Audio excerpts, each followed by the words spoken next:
Xylem learning Amrita miss ആണ്. അപ്പോൾ മക്കളെ, നമ്മൾ വിത്തിൻ നമ്പർ സംഖ്യകൾക്കുള്ളിൽ എന്ന് പറയുന്ന ചാപ്റ്ററിൽ ഒരു അടിപൊളിയായിട്ടുള്ള ഒരു ഇൻട്രസ്റ്റിംഗ് ആയിട്ടുള്ള ചോദ്യമുണ്ട്. ഒരു കൺസെപ്റ്റ് തന്നെയുണ്ട്, ഒരു ഇമ്പോർട്ടൻ്റ് ആയിട്ടുള്ള ഒരു ടോപ്പിക്.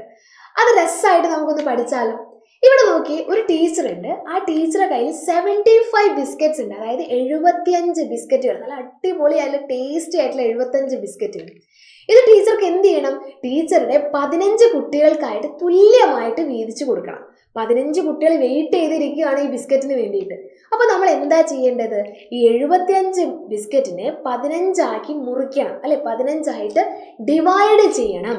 അതായത് 75 ഡിവൈഡഡ് ബൈ 15, ഇതാണ് നമുക്ക് ചെയ്യേണ്ടത്. അപ്പോൾ 15 എന്ന് പറയുന്നത് വലിയൊരു സംഖ്യയാണല്ലേ. അപ്പോൾ നമ്മൾ എങ്ങനെ ഡിവൈഡ് ചെയ്യും? അല്ലെ, നമുക്കറിയാം 75 ഡിവൈഡഡ് ബൈ 15 എന്ന് പറഞ്ഞാൽ അത് ഇതേപോലെ ചെയ്യണമെന്നല്ലേ. 75 ഡിവൈഡഡ് ബൈ 15 വലിയൊരു നമ്പർ ആയതുകൊണ്ട് തന്നെ ചെയ്യാൻ കുറച്ച് ബുദ്ധിമുട്ടായിരിക്കും. അപ്പോൾ നമുക്ക് എന്ത് ചെയ്യണം? വേറെ എന്തെങ്കിലും വഴി കണ്ടുപിടിക്കണം. ഓക്കെ, വേറൊരു വഴിയുണ്ട്, പറഞ്ഞു തരട്ടെ. ഈ 15 എന്ന് പറയുന്ന ഈ ഒരു നമ്പറിനെ നമുക്ക് ചെറിയ രീതിയിലൊന്ന് മാറ്റാം. എങ്ങനെ?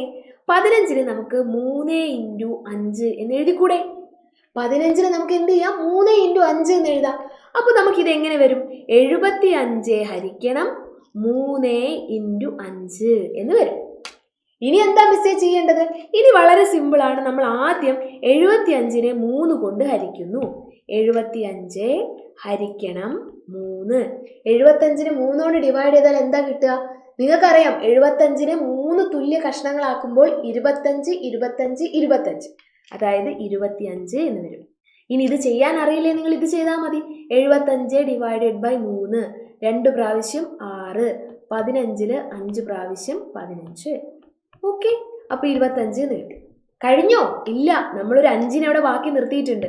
ഇനി എന്ത് ചെയ്യണം? ഈ 25നെ, ഈ ആൻസർ ആയിട്ട് കിട്ടി 25നെ ഡിവൈഡഡ് ബൈ 5 ചെയ്യണം. 25നെ 5 കൊണ്ട് ഹരിച്ചാൽ എത്രയാണ് കിട്ടുക? 5 തന്നെ. അപ്പോൾ ഇതിന്റെ ആൻസർ എന്ന് പറയുന്നത് എത്രയാണ്? 5 ആണ്. 75നെ 15 കൊണ്ട് ഹരിച്ചാൽ കിട്ടുന്ന ഉത്തരം എത്രയാണ്? 5 ആണ്. അപ്പോൾ നമ്മൾ എന്താ ചെയ്തേ? നേരിട്ട് ചെയ്യാതെ 15 എന്ന് പറയുന്ന വലിയ സംഖ്യ ഒരുമിച്ചെടുക്കാതെ അതിനെ നമ്മൾ എന്ത് ചെയ്തു? സ്പ്ലിറ്റ് ചെയ്തു, 2 കഷ്ണമാക്കി 3 × 5 എന്നാക്കി.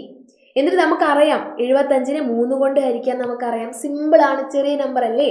ഇനി എന്ത് ചെയ്യണം? 25നെ 5 കൊണ്ട് ഹരിക്കണം. അപ്പോൾ നമുക്ക് ഉത്തരം കിട്ടും. കറക്റ്റായിട്ടുള്ള ഫൈനൽ ആൻസറിലോട്ട് നമുക്ക് എത്താനായിട്ട് പറ്റും. സിമ്പിൾ അല്ലേടാ മക്കളെ? അപ്പോൾ ഇതേപോലെ നമുക്ക് എന്ത് ചെയ്യാം? ഇതും ചെയ്യാം. ഇവിടെ നോക്കിയേ, എൻ്റെ കയ്യിൽ 60 ചോക്ലേറ്റ് ഉണ്ട്, 60 അടിപൊളി കാൻഡീസ് ഉണ്ട്. ഞാൻ എന്ത് ചെയ്യാൻ പോവാണ്? 12 പേർക്ക് തുല്യമായിട്ട് വീതിക്കാനായിട്ട് പോവാണ്. 60 ഡിവൈഡഡ് ബൈ 12. അപ്പോൾ എങ്ങനെയാ ചെയ്യുക? 60 ഡിവൈഡഡ് ബൈ 12, 60 ഡിവൈഡഡ് ബൈ 12നെ നമുക്ക് പല രീതിയിൽ എഴുതാം. ഞാൻ എന്ത് ചെയ്യുന്നു? 6 × 2 എന്ന് എഴുതുന്നു. 12നെ 6 × 2 എന്ന് എഴുതുന്നു. ആദ്യം എന്ത് ചെയ്യണം? 60 ഡിവൈഡഡ് ബൈ 6 ചെയ്യണം. 60നെ 6 കൊണ്ട് ഹരിച്ചാൽ എന്താ കിട്ടുക? 10. പിന്നെ എന്ത് ചെയ്യണം? 10നെ 2 കൊണ്ട് ഹരിക്കണം. ഉത്തരം എന്ത് വരും? 5. അടിപൊളിയല്ലേ? അപ്പോൾ ഇതേപോലെ ഒരുപാട് ചോദ്യങ്ങൾ നിങ്ങളുടെ ടെക്സ്റ്റ് ബുക്കിലുണ്ട്. മുഴുവനും പ്രാക്ടീസ് ചെയ്ത് നോക്കുക. ഇതേപോലെ തന്നെ അടിപൊളിയായിട്ട് നമുക്ക് എന്ത് ചെയ്യാം? ഫസ്റ്റ് ബാച്ച് മുതൽ, ഫസ്റ്റ് ചാപ്റ്റർ മുതൽ പഠിച്ചു തുടങ്ങാം. അതിനായിട്ട് നിങ്ങൾക്കുള്ള ബാച്ചാണ് നമ്മളുടെ പൃഥ്വി ബാച്ച് എന്ന് പറയുന്നത്. ഇനിയും അഡ്മിഷൻ എടുക്കാത്തവരുണ്ടെങ്കിൽ വേഗം തന്നെ അഡ്മിഷൻ എടുത്തോ. എൻ്റെ ഗെയിമിലെ ക്ലാസ്സുകളൊക്കെ സ്റ്റാർട്ടായിട്ടുണ്ട്. അടിപൊളിയായിട്ട് ഫസ്റ്റ് മുതൽ നമ്മൾ സെറ്റാക്കി നിങ്ങൾക്ക് പഠിപ്പിച്ചു തരും. ഒരു ടെൻഷനും വേണ്ട. നോട്ട് കംപ്ലീറ്റ് അല്ല, ഇനി എങ്ങനെ പഠിക്കും എന്നുള്ള ടെൻഷനൊക്കെ ഉണ്ടെങ്കിൽ ഒക്കെ മാറ്റി വെച്ച് വേഗം ജോയിൻ ചെയ്തോ. അടിപൊളിയായിട്ട് നമുക്ക് എല്ലാ ചാപ്റ്റേഴ്സും സെറ്റായിട്ട് പഠിച്ചെടുക്കാം.